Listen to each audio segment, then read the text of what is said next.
Let us begin. King Solomon's wisdom.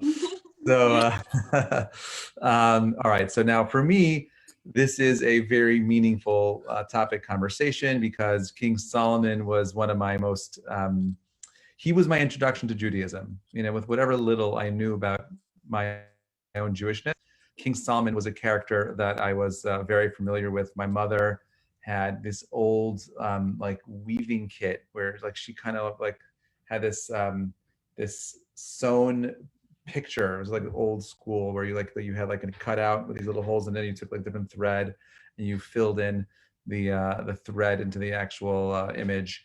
And it was an image of a king sitting on a throne and a man holding a child in one hand and a knife in the other hand, and one woman standing there with her hands on her hips and the other one on the floor pleading.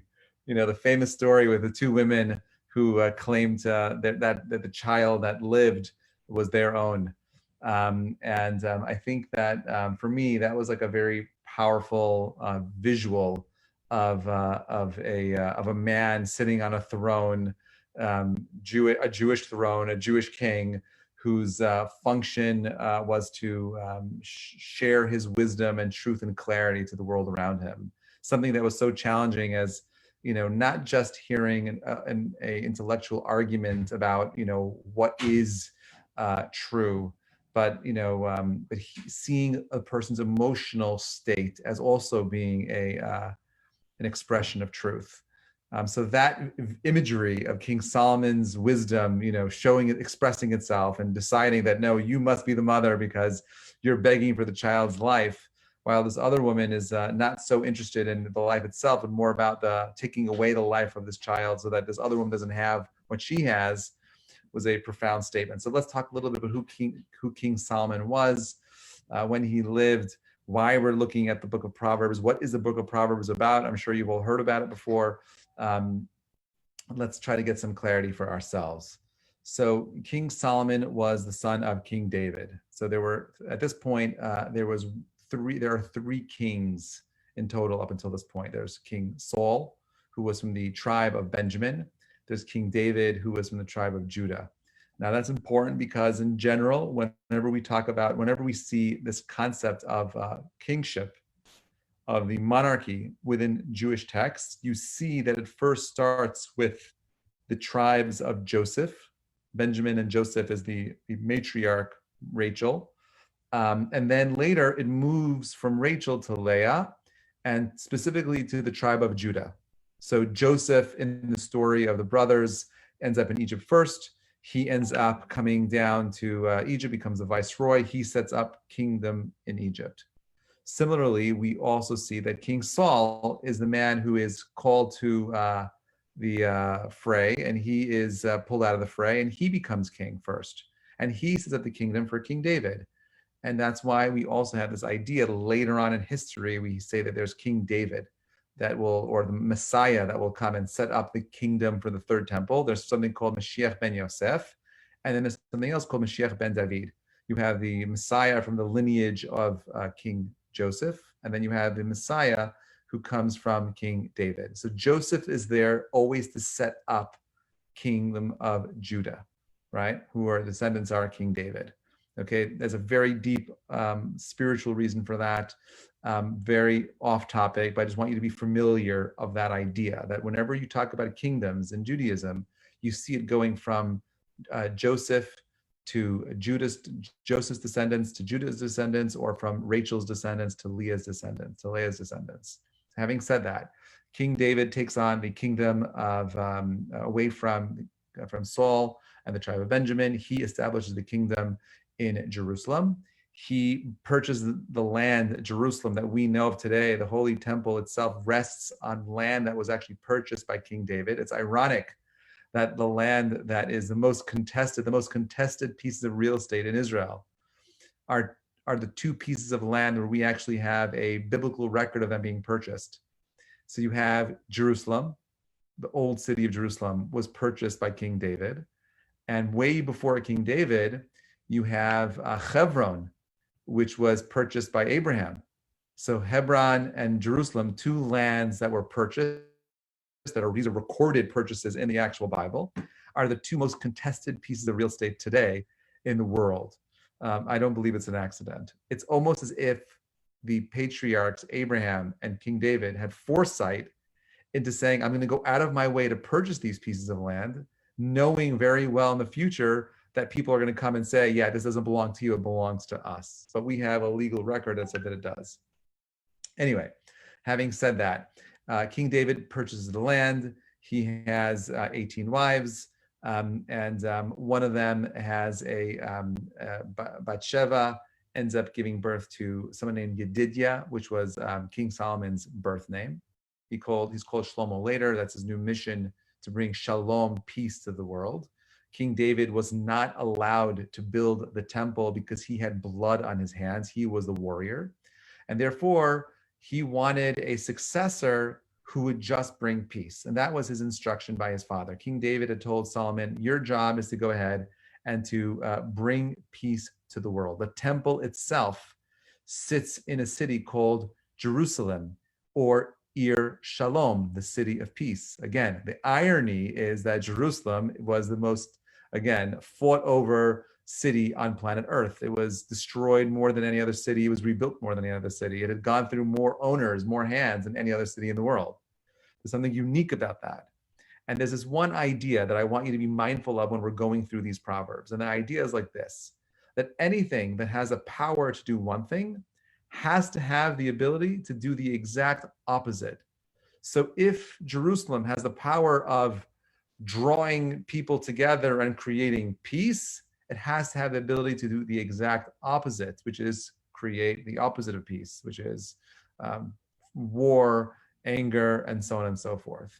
So division, divisiveness is what Jerusalem can also do, which is funny because the city, how many cities in the world are divided into 4 sections? Jerusalem today, the old city is divided up into 4 sections, right? You sort of find that anywhere. You have like east versus west or north and south.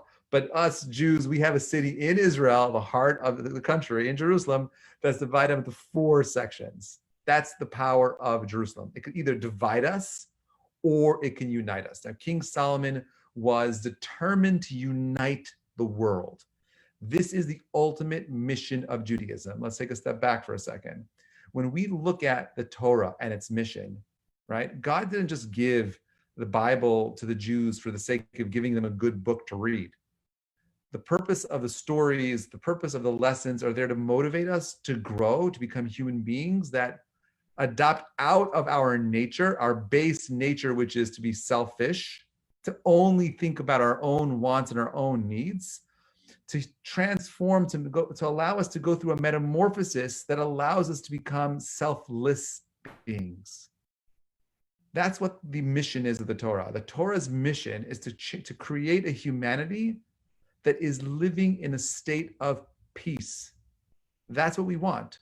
We don't want wars. We don't believe in pain and suffering. We don't believe that evil exists outside of man, that therefore, from our perspective, the evil that exists in this world is an expression of man's poor choices. And if we would band together for a moment and really believe in the idea that we are all created in the image of God, every man on planet Earth, every woman on planet Earth is created in the image of God, and we recognize that we are all brothers and sisters, at that moment, everything on planet Earth would change. God would reappear. We would end all conflicts. The messianic process would start immediately.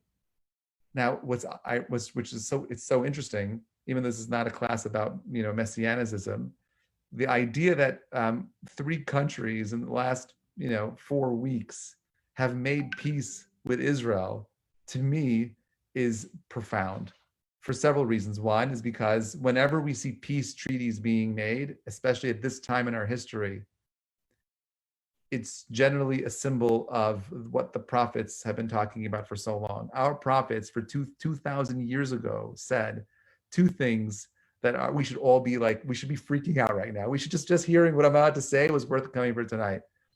Number 1, that by the end of times, the Jewish people are going to return to their land. We're watching that happen today. Aliyah rates around the world have skyrocketed. Jews are coming home. Okay.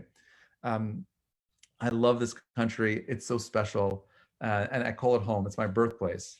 But there's something unique about the land of Israel and our mission. And at some point, I believe Jews are going to end up going back.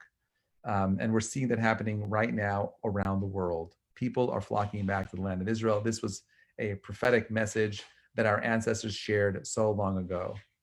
And the second thing that our ancestors gave us a prophecy about was the idea that the world would reach a state of peace and tranquility. And we're watching that happen, hopefully, sooner than later. This whole Sudan deal with peace is so profound. If you followed a little bit of history, you'll know that Sudan was a proxy for Iran. And the fact that Sudan now is making peace with Israel is a huge blow to Iran.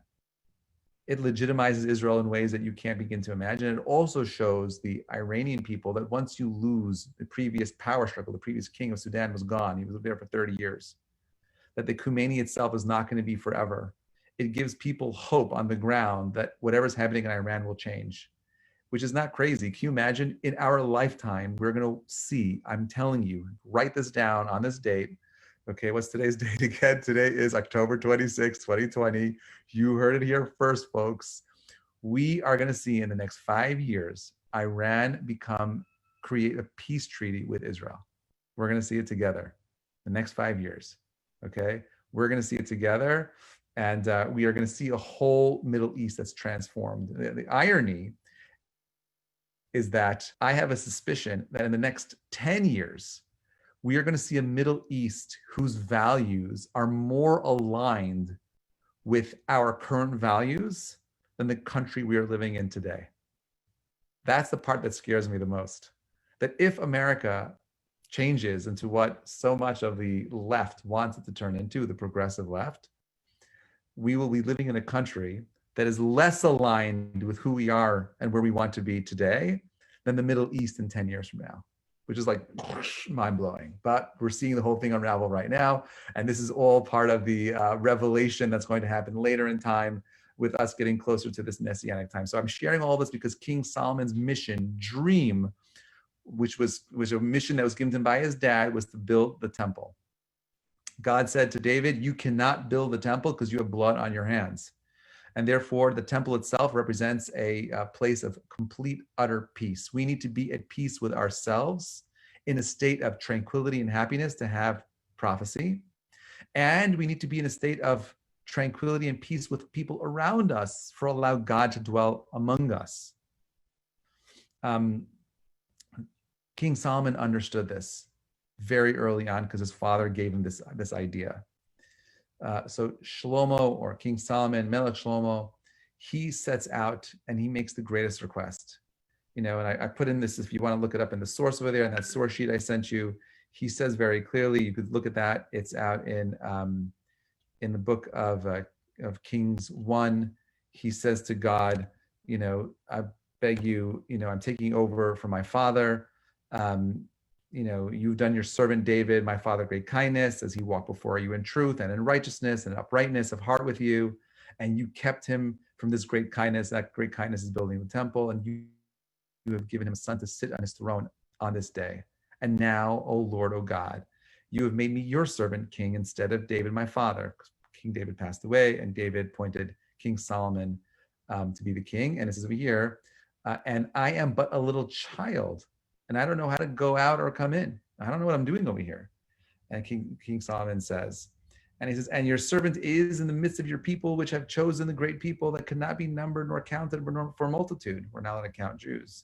Give it, therefore, your servant an understanding heart to judge your people, that I may discern between good and bad. For who is able to judge this, your great people? Meaning, if you want me, God, to lead your people, then you got to give me the knowledge I need to be able to rule this people, and its message, which is to bring peace to the world through understanding. He understood this. King Solomon understood that the way in which you can go ahead and bring peace to the world is through knowledge and wisdom. He was 12 years old when he made this request. And this is where this famous idea you may have heard before, where King Solomon is approached by God, and God comes down to King Solomon and says, Solomon, ask me whatever, for whatever you want, I'll give it to you. Wealth, power, whatever it is you need, I'll give to you. And King Solomon says, just grant me wisdom. And God says, because you asked for wisdom, I will grant you with money and power and fame and everything that you need. King Solomon was profoundly wealthy. It was the most economic time of prosperity ever in the history of the Jewish people. The 40 years that King Solomon reigned as king, there were no wars that were fought.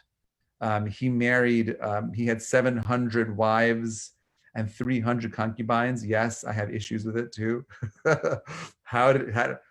Not because he married 700 women, but how did he have time for so many? How could they not, there should have been a civil war, which actually kind of did happen later as a result of him having too many wives. We'll speak about that as well. But he did this with one mission and one mission alone. How do I create peace? So this was his idea. He said, you know what? If I marry all of the local princesses around the region, then no one will go to war with me because they're going to war with their own family. And this was, by the way, a very common theme. You see this in Europe, where princes and princesses were married to each other in Spain and in France and in England, just for that sake of peace. These were all peace treaties that happened. So King Solomon says, you know what? I want to marry as many women as I can for the sake of peace. But all great people are fallible. All great people make mistakes. We're human, and it's human to err. King Solomon marries the daughter of Pharaoh. That was mistake number one. He marries her, and he is determined to go ahead and build the temple. He does, succeeds, raises all the capital, the money, builds the first temple. And on the inauguration day, she says, why should a king wake up with the sun? She has her servants close the shutters so that he doesn't know it's sunrise, so he could sleep. And he overslept on the day of the inauguration of the temple itself. Can you imagine? His whole life, his mission was to open up the temple. And on opening day, day one, we're opening tomorrow, grand opening, temple's opening up. And King Solomon, the guy that's supposed to be there with that bottle of champagne, kicking off the event, he's sleeping in bed because the princess of Egypt felt that, it's not befitting for a king to wake up at the same time as the commoners, which was a common practice. We know King David says he would wake up by, around midnight every night and recite his Psalms. And he would wake up hours before any of the other kings, because to be a Jewish king isn't just it's not about having the power to do whatever you want. To be a Jewish king means that you're a servant of God, which means that your whole purpose, your existence is there to serve God, serve the Jewish people, to be a beacon of light. He's supposed to be the rabbi of the people. He's supposed to be the guy answering the questions. He's supposed to be the guy that's inspiring the people to be the best version of themselves. And yet he overslept. The Midrash says that the day that King Solomon overslept was the day that an angel came down and planted the roots of its destruction. And that the Babylonian kingdom was planted on that day, and the Greek kingdom was planted on that day. Eventually, the Romans, who destroyed the Babylonians and the Romans, both destroyed the first and second temple from that one act. Second mistake that King Solomon makes was that the Torah says very clearly that a king should not have more than 18 wives. 18, I think one is too much. I mean, don't get me wrong, one is perfect, a perfect number, that's the right number. I hope my wife's not watching, but I love her dearly. But 18 wives, whatever. Again, a fascinating conversation for another time, but not more. If you have to have many wives, for whatever reason, not more than 18, 700. Now, the Torah generally does not give an explanation or reason as to why you should or should not do this particular command. So if the Torah says that there's a mitzvah for a king not to marry too many wives, it just says don't marry too many wives. But over here, you have the Torah giving us a very clear reason. Torah says that if a king has too many wives, their wives will turn the king's heart away from God. And since King Solomon, the wisest of all men, says, listen, I'm the wisest guy on planet Earth. There's no way any amount of women can convince me to take away my love and my dedication to God. Impossible. Not going to happen. And therefore, the Torah must be giving a reason, because for those kings that are foolish kings, for those kings that are weak-hearted, those are the guys that have got to be careful. But for me, King Solomon, nah, I have intellectual genius, and there's no way that this is going to impact me. Mistake number one. Mistake number two is the Torah says, don't amass too much wealth. Too much wealth destroys society and destroys the kingdom. King Solomon says that, no, I'm not going to allow that to happen. I'll figure out a better system. Mistake number three, don't get too many horses, too much power. You'll end up going back to Egypt. He says, not going to happen under my watch. He ends up going, his people end up going down to Egypt to breed more horses in Egypt. Now, what's interesting is that whenever we give a reason for a mitzvah in the Torah, we call it a ta'am. Ta'amei ha-mitzvot, which means literally the taste of a mitzvah. And the reason why we call it a taste is because there's no one should ever think that we could understand the logic and the mind of God. Do we give reasons for why we wrap tefillin and keep kosher and keep Shabbat? Yes. But those are human ideas that we give to divine ideas. So we call those things a ta'am, a taste of the mitzvah. It's not the full reason. It's a reason, but not the reason. And King Solomon made this mistake. He wanted to understand these ideas, but thought that his human finite logic could go ahead and get him to a place where he could understand this on his own. Now, I'm going to share with you this next part over here. If you look down at that sheet, you go to source number 2. Okay, if you didn't see this inside on your own, you wouldn't believe me. Okay, those of you that came in the chat box, I'll put it in again. I just posted a sheet over there. We're using that sheet over there. We're at source number 2, Kings 11, 4-6. And listen to what it says. It says, it was at that time of Solomon's old age that his wives turned away his heart after other gods, and his heart was not whole with the Lord, his God, like the heart of David, his father. And Solomon went after, these are the names of other idols, right? Ashtoreth, the goddess of the Zidonians, and the Milcom, the abomination of the Ammonites. Solomon did what was displeasing to the Lord, and he was not completely devoted to the Lord as was David, his father. That was very powerful statements over there. That you see that King Solomon himself was led astray. Now, on the surface, remember, whenever we read text in Hebrew, we never accept anything on the surface value.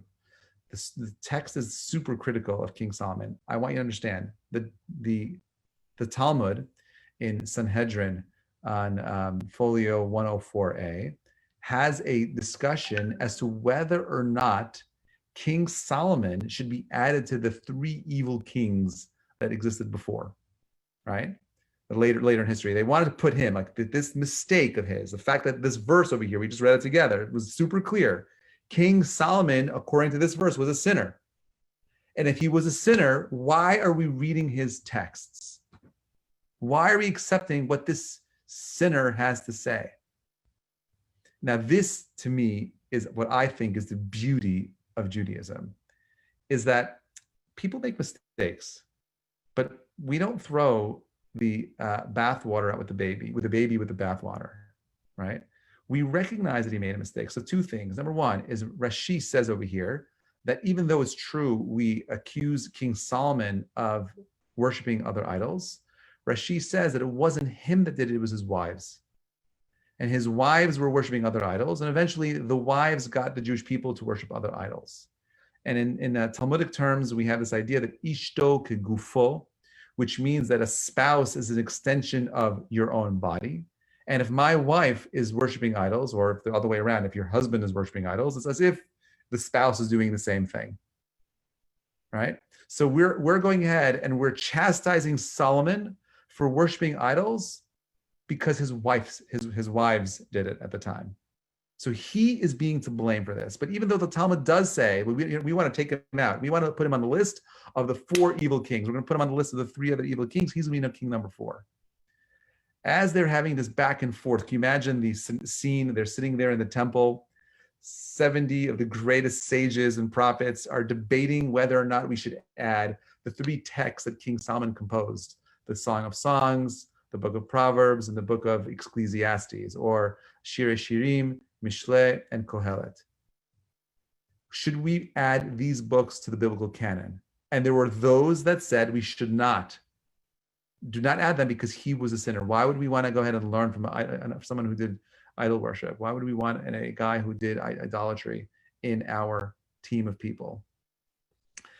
The Talmud says that as they were having this debate in their academy, a bat kol, which means a heavenly voice. This is, remember that the Sanhedrin had prophets on their team. You had to have like tremendous amount of wisdom, and there were prophets that were there. A bat kol comes out and says, stop, it is not for you to judge King Solomon. And it's only for me to judge King Solomon. Which means that it's true, he may have made mistakes, but he still has value and there's still a tremendous amount of good that can be learned from him. And therefore, the sages of the Great Assembly added these 3 books into the biblical canon. There's a whole entire section called the Apocrypha, which are books that the Sanhedrin said, these books don't get into the Jewish canon of books. The Tanakh is made of books that the Great Assembly, these rabbis of the Sanhedrin, the rabbis of the Great Assembly added to the biblical canon, and there are those that did not make it. These books get in. Now, can you understand this for a moment? Like, think about this. King Solomon is the greatest, the wisest of all men. How does he get himself in so much trouble? So I believe this is what the book of Mishlei is about. The book of Mishlei can be broken up into different sections. And what I want to do with you, hopefully, over the next few weeks, I want to go through the whole thing together. It's going to be a lot. I'm going to record these classes. I'm going to have source sheets for you as well. You can go back and look at them as well.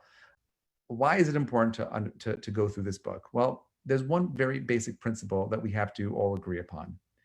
And that is the nature of a human being is that there's a dichotomy in us. We're divided up into 2 different sections. There's a soul and a body. There's a part of us that wants to be so spiritual. There's a part of us that wants to do so many amazing things. There are 20 people listening to this class. There should be, 200, but too many people tonight got distracted because their bodies were too lazy to get onto the computer and push enter or put in the Zoom code number or push the link. It was just too hard. I had to take care of something else. I'll do it later. And they keep doing it later means never, never, never. But the people that are here because each of you, I believe, spiritually are interested in developing yourselves and growing. And therefore you're leaning in to your spiritual side. Other people, unfortunately, they lean into the more material side, the physical side of who we are. Now, Judaism says we don't ignore the material. You enjoy every aspect of the material. Have a nice slice of pizza, get a shawarma and sprinkle as much hummus and tahina you want on it. Enjoy it. But at the same time, make the blessing. Do the grace after meal. Enjoy everything that the physical world has to offer and elevate it. This was King Solomon's philosophy. Enjoy everything of the material world. Indulge in it to the point where King Solomon wrote the book of Kohelet, Ecclesiastes, where he says, Hevel havelim amar Kohelet. The world is nothing but vanity. He wanted to show the world that when you have everything that's physical, all the money, all the power, all the women, everything, there's still no greater pleasure than dedicating yourself to the pursuit of the divine and God.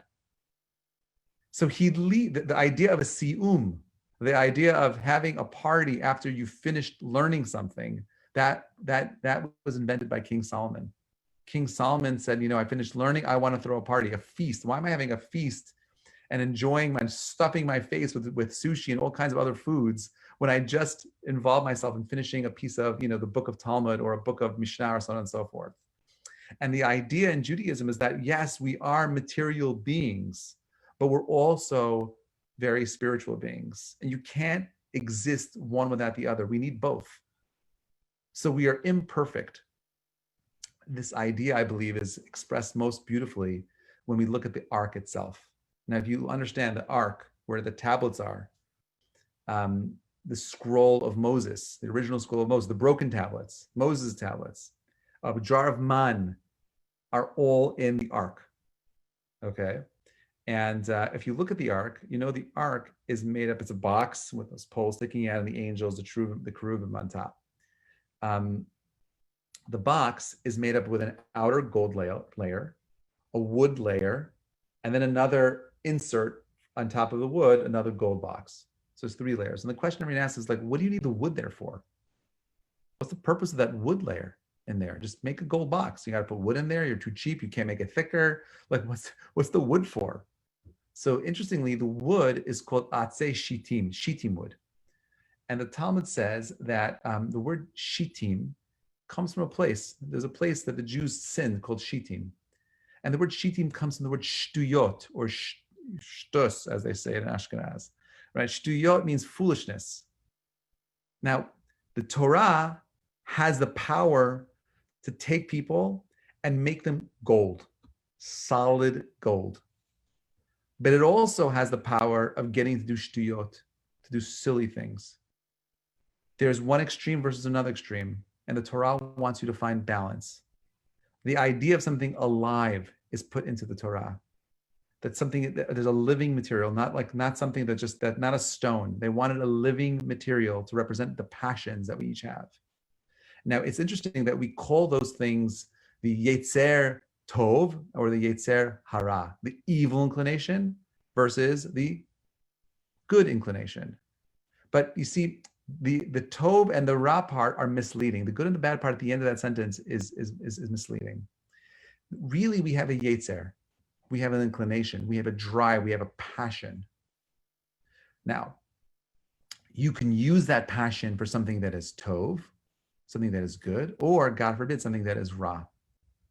But the passion that drives us and motivates us is coming from the same root. We choose how we use that passion. We choose in which direction that passion goes into. Whether it's positive or negative, that's up to us. We choose if it's going to be good or bad, which is why our sages tell us that the righteous have a greater evil inclination. Why? When you're involved in doing all good all day, that drive, that passion is there. You could easily use it for something else. Remember, when something has the power to do something profoundly good, it has that tremendous power of doing something horrible as well. It's funny, when I look back at some of my friends growing up, the ones that were the biggest troublemakers, okay, those kids that got their act together are doing the most beautiful things today.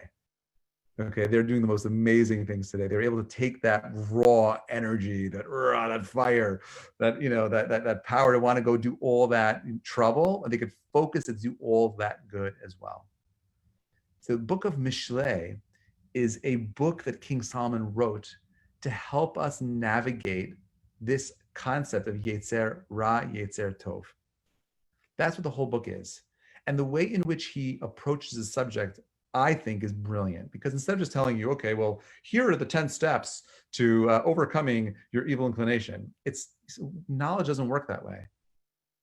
In order for us to learn something, you could learn it, memorize it, but it's not really yours. So Mishlei comes to the word mashal. I'm going to give you a parable, a metaphor. And there are so many different angles of wisdom that can be gleaned from a metaphor. It's not just a linear idea, here, do this and don't do that. There's a tremendous amount of layers and depth to a metaphor. And therefore, King Solomon, he begins, and we're not going to have time to do this today, but God willing, next Monday, we're going to go through, I'm going to break up the verses into chunks and try to rip out the wisdom that's buried in King Solomon's words. He was a genius at choosing words that had multi-layered meanings in there. I'm not going to be able to go through all of it, of course, but what I want to do, the goal of this class is twofold. One is to unearth the pearls of wisdom, the diamonds, the gold that is buried inside the book of Proverbs, with the aim of it to help you navigate your own inclination, to help inspire you to become a better version of yourselves, to help give you the wisdom that King Solomon wanted to impart. Someone who was so desperate at creating peace, someone who is so desperate to show humanity that you don't have to ignore the world of materialism. You could enjoy the spiritual, but here is the wisdom versus, the folly that you can be living in. Here are the mistakes that people make. But this, if you think of it in this way, you'll find the wisdom that you need. It's hard to know if he wrote the book first making the mistakes and then sharing the wisdom, or if he wrote the book just through, pure raw logic, intelligence, and saying this is what you need to do to live a good life, and yet still succumbing to sin. Now, I don't know, but my personal opinion is that most people speak about the things and are interested in the things that we struggle with the most. The topics that we are most interested in are things that we are most curious about. The things that we're kind of trying to understand are things that we have issues with. So, and when we look through the writings of King Solomon, they're broken into 3 categories. Okay, the Song of Songs, which is a book of poetry and love between God and his people. They say that he wrote that in his youth. And then he wrote the book of Proverbs, which was the book of wisdom of all of his experience and so on and so forth. And then lastly, he wrote the book of Kohelet, the book of Ecclesiastes, which is a very depressing book about how no matter what you have, there's nothing new, everything is old, everything is the repetition. So like just enjoy your life, because eventually you're going to die. Do good because you're going to die anyway. So like don't waste your time, pursuing anything physical. There's an interesting debate amongst the rabbis as to which order was the right order. Yeah, that's right. Everything is just dust in the wind. Right? Great song by Kansas. They took the words, they stole the words from King Solomon. But some say that no, he first wrote the book of Proverbs, then he wrote the book of Kohelet, and then he wrote the book of Song of Songs. And the reason why they write that way is because at the end of his life, he understood that the way in which you connect to God isn't through just the spiritual or the material or the fight between the two, because these are both books, Ecclesiastes, Kohelet versus Mishlei, Proverbs, are 2 books that have to do with very different approaches to understanding humanity's approach to life and living. And the book of Song of Songs is just a love song. At the end of his life, he's just like, you know what? All you need is love. And you'll find that connection to God, peace, and spirituality. Okay, so let's end with this. Im ein shalom ein klum. If you have no peace, you have nothing. We are meant to find peace within ourselves. I believe the book of Proverbs helps us achieve that. We're going to go through the Mashalim, the Proverbs together, and hopefully we'll walk away with deep insight into how we could become the best version of ourselves. How do we tame the Yetzer to do Tov and not do Ra, and walk away with a deeper appreciation of the wisdom of King Solomon, a king who was heavily, living in a place of this, raging, passion that swayed him sometimes to be the most eloquent, reciter of love poetry between man and God, but also someone who was admonished so harshly as being someone who went so far away from God. I love him as a character because he's so fascinating, and there's so much depth to him as a character. And hopefully along the way, I'll share stories and anecdotes that help bring out, him as a person. I want you to feel at the end of this series, I want you to walk away feeling like, yeah, I know King. When you see or hear his name, I want you to feel a connection to him. And hopefully we'll achieve that together. All right. Questions, comments, concerns, or some feedback, ladies and gentlemen. Now is your chance to ask your questions. If not, I look forward to beginning this journey again with you next Monday night at 7 o'clock. If you have any questions at any point, please let me know. Can't wait. Looking forward. Have an amazing week. This was our introductory class. How many lessons will it be? That's a great question. I don't know, because I'm preparing these classes week to week. I've never done this. This is all new for me. It's not like I have a curriculum here. I'm going to try to keep them less than 10. I want you to walk away getting through like a big chunk of it, but yeah, I imagine it'll be 10, hopefully not more than 15, 18, 20. I don't know. But as long as they're interesting like this and I can keep your attention, then I don't really care. But there are 5 major sections of his work. And as we get through it, like this was more of introductory, so I wanted you to get an understanding of what we're doing and who we're speaking about. But as we get through the book itself, I'm going to break the book down. So if you want to order the book, you totally can. You don't have to, because I'm using Chabad's website to go through the text and the Rashi. It's all there. So you don't need to order the book. You have the text for free. But if you want the book, certainly I could recommend. There's so many of them that are out there that are amazing. I'm going through the sources and trying to rip out the pieces that I think are the most relevant to the people that are here, which basically means I'm picking the pieces that I like the most and hoping that you like them as well. And we'll take it from there. Rabbi? Yes. Rabbi? Yeah. Hi, Abe Tabelli. How are you? Hey, how are Very, you? very interesting class. I guess King Solomon went so far off the data.